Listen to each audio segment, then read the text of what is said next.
پویا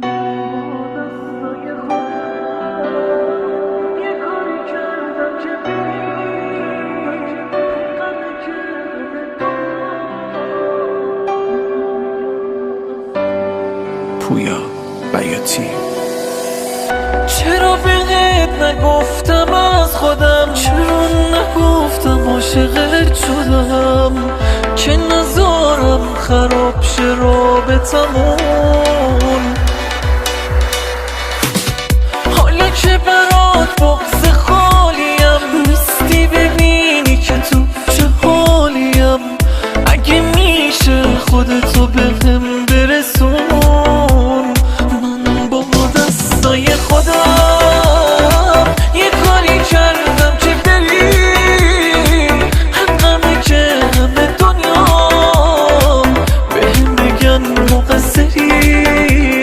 قبل از تو تنها بودم ولی الان تنها ترم، من که دیگه ندارمت،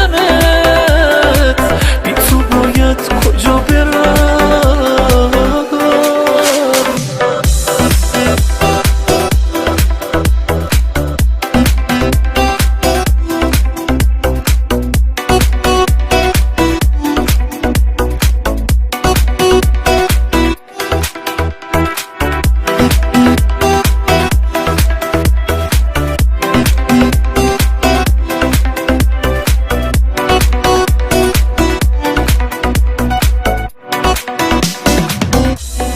یه بار دیگه ببینمت، تو نگفته بامو بگم بهت، آخه مهرت هنوز توی دلمه.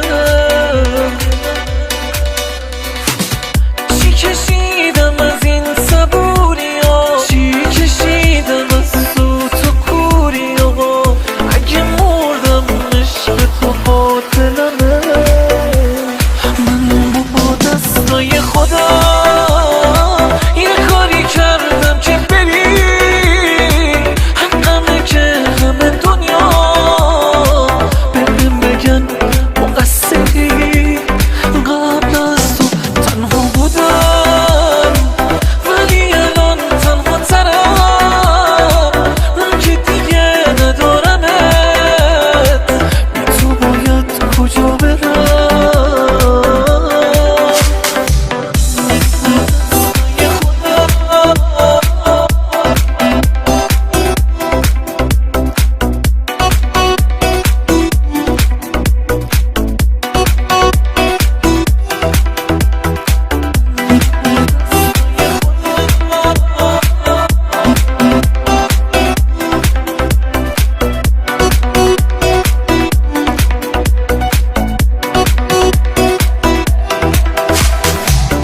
تنظیم امید سلیمانی.